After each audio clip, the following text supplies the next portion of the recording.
میرے کریم آقا رسول عربی کا ایک ارشاد گرامی قدر ہے، مفہوم حدیث ہے کہ جب انسان قبر میں دفن کر دیا جاتا ہے، اگر وہ ایمان والا ہو تو اس سے سوالات کیے جاتے ہیں، نکیرین آتے ہیں، سوال کرتے ہیں من ربو کا، ما دینو کا، ما کنت تقول فی قیاد الرجل، تیرا رب کون ہے، تیرا دین کیا ہے۔ ذات مصطفیٰ کریم کی جانب اشارہ کر کے پوچھا جاتا ہے ان کے بارے میں کیا کہا کرتا تھا۔ ایمان والا ساری باتوں کے صحیح جواب دے دیتا ہے کہ ربی اللہ، میرا رب اللہ تعالی ہے، دینی الاسلام، میرا دین اسلام ہے، ہوا محمد رسول اللہ، وہ تو میرے کریم آقا محمد کریم ہے، صلی اللہ تعالی علی حبیبہ دائما ابدا۔ پھر اللہ تعالی حکم دیتا ہے میرے بندے نے سچ کہا،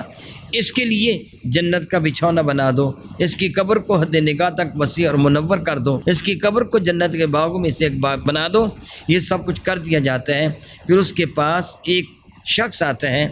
اتنا حسین و جمیل ہوتا ہے کہ اتنا خوبصورت شخص اس سے کبھی دیکھا ہی نہیں تھا، بہت ہی حسین و جمیل ہوتا ہے، اس کے چہرے پہ نور کی شعائیں پھوٹ رہی ہوتی ہیں، اس کا جسم خوشبوؤں سے معطر و معمر ہوتا ہے، اور جب وہ قبر میں آتا ہے تو مرنے والا سمجھتا ہے یہ میرا پرانا یار ہے، اس سے مانوس ہوتا ہے، یہ نہیں کہ اس کو اجنبی سمجھتا ہے، وہ اس کا استقبال کر کے کہتا ہے خوش آمدید ہو، اہلاً و سہلاً مرحبا، تو میرے پاس آیا، تجھے اللہ تعالیٰ مبارک کرے، تو کون ہے؟ میں محسوس کر رہا ہوں کہ تیری میری پہلے جان پہچان ہے۔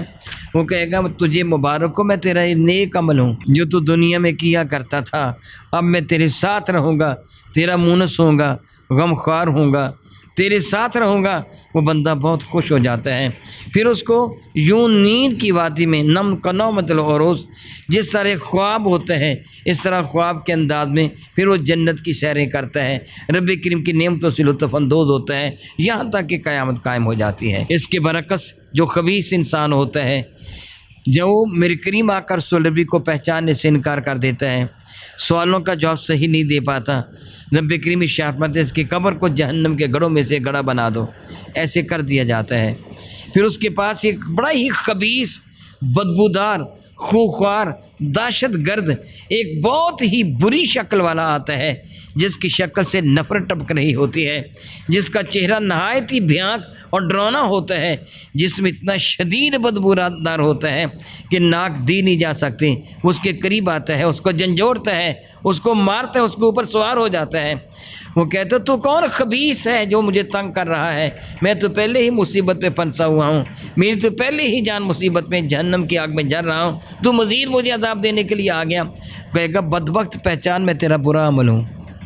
پھر وہ تمنا کرے گا کاش میرا برا عمل مجھ سے کہیں دور چلا جائے۔